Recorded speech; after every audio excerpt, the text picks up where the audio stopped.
Hello, hello, hello. It's Jen, and I am back here at the spot.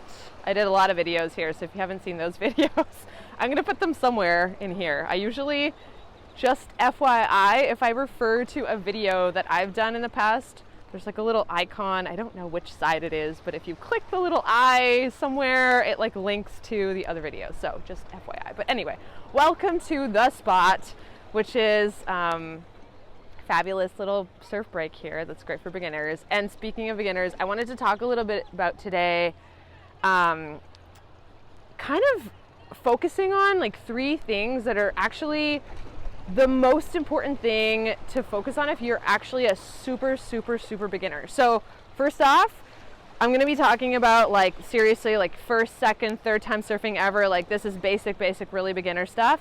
But if you're not a super beginner, I recommend that you watch the video completely because there might be a few things that are maybe surprising to you, maybe not surprising to you, but these 3 things I see a lot in not just beginners, but I see it in a lot as well in up to people who are like in perpetual beginners, people who've been surfing for a long time but are still in kind of that beginner phase. But I also see it in intermediate surfers. So anyway, let's get started. So these are 3 tips for you. If you are just basic. These are the things that you actually really need to focus on. And you might be surprised, and I'm just gonna like let the cat out of the bag. It's not your pop-up. None of these 3 things are your pop-up. Actually, none of these things are even really about catching a wave, which you might be like, what the hell? That's why I'm watching this video. But these 3 things are going to help to set you up for success in not just catching waves, but really advancing really quickly in your surfing. So the first one, okay, positioning is really important. There's a few different kinds of positioning, but the very first and most basic thing that you really need to focus on when you're starting to learn to surf is positioning yourself on your surfboard. It sounds really simple, but it's something that I see a lot. So what do I mean by that? Okay, I'm gonna look behind me and see if anyone is doing a good example of this or even a bad example. Okay, no one's really paddling, so it doesn't really make sense. So there's, in terms of positioning ourselves in our surfboard, sorry, I keep on wanting to say shortboard, but I mean surfboard. There's a couple things. There's the positioning when we're laying down and when we're paddling. And there's also the positioning of when we're resting and we're sitting on our surfboard. So the one that I want to focus on right now, both are equally important, but the one that's super important is positioning yourself on your surfboard. I'm so gonna get wet here. But it's okay. You need to be able to lay flat on your surfboard, and your surfboard should be flat when you're paddling. What do I mean by that? This is the thing that I see most often. There's 2 things. One is I see people laying too far back on the surfboard. And this could be for a number of reasons. Maybe they're worried about purling or nosediving. Maybe you just don't know what it feels like to lay flat on your board. Maybe you don't know what that feeling feels like. Maybe it feels like you're too far ahead, or maybe you just don't know. It's your very first time surfing. This is kind of awkward. You're trying to keep your balance. But it's really important to find where the middle is and also to have our feet on the board. So this is the other piece of positioning that I wanted to mention because I see it a lot, is you don't feel super balanced on your surfboard, and so you might be dragging your feet in the water. When you are paddling on your surfboard, when you are laying down in your belly, your feet need to be on the surfboard. It's okay if your toes touch the back of the board.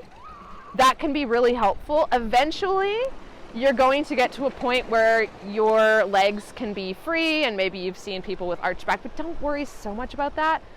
Just worry about keeping your feet out of the water, on the board, and laying on the board flat. And the reason, and what I want you to do is experiment a little bit with going a little bit too far forward. Okay, so go on, I'm talking about flat water. We might have some guests Puedes pasar por atrás. Sí.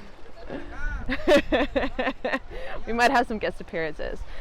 So the best way to find out where the best position is actually when you're on flat water, and you can do this either between waves, you can do this in a pool, you can do this in any space where the water's not flat, the water's flat, sorry. So I'm not talking about in waves, because to find this place, you actually need to be kind of in like a calm water situation. So what you can do is move yourself, lay on the board, move yourself up to the board to the point where the nose actually starts to sink, okay? That, you know, is too far forward.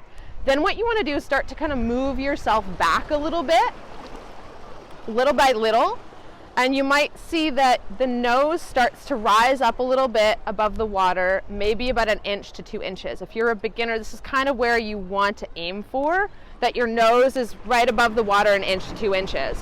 What will happen is the board will actually plane nicely on the water. So what happens is when we're too far back, the tail drags and we're actually pushing water. So we're wasting energy paddling. Same thing happens obviously when we drag our feet in the water, is we're basically creating an anchor. So you're gonna waste energy, you're not gonna be able to catch waves efficiently, and you're actually not setting yourself up properly to be in proper position in the wave, to be in proper position for a good pop-up, all of those things. So position yourself on the board properly. Okay, so that's tip number 1. Tip number 2. Tip number 2 is gonna sound a little bit basic. Tip number 2 is, how are you getting in and out of the water? Okay, I know, you haven't even gotten in yet, you're not even like catching a wave yet, but if you can't get in and out of the water safely, securely, by yourself, with a big old board, the thing is that skill itself is what you're going to need to read waves, to manage your board, to control your surfboard. If we don't have control of our equipment, it becomes a danger to us, and it becomes a danger to others. So the second thing is work on entry and exiting the ocean in a safe manner. I'm not going to go deep into this one, but if you are having trouble, like if you're getting your butt kicked just getting in and out, you need to work on getting in and out. And the third tip that I'm going to give you is actually really strongly connected to this, is you need to learn to manage your board. So if you're not catching waves, actually great. This could be a perfect time to practice skill number 3, which is moving around on the board. So this can be things like learning how to sit on the board so that you're balanced. So for example, there's some good examples, some people behind me who are sitting, the board is flat, they're in a resting position, they're sitting, they're not wobbling, they're not falling over. And if you are feeling like really out of balance on a surfboard, it could be that the surfboard's a bit too small for you, so finding the right surfboard to learn with is really important. I usually recommend getting a nice, big, foam, stable, wide board. And you might be thinking, oh, but it's really hard to deal with because it's hard to get in and out of the water. So back to tip number 2, you need to learn how to manage using that bigger board, getting it in and out of the water, because the skills for managing the big board are the same for managing a smaller board. So if you can't do it with the bigger board, you're actually losing an opportunity to really progress your surfing. I love this spot. So tip number 3, what can you do to improve your surfboard control? Okay, you can learn how to do seated turns in the water. Woo!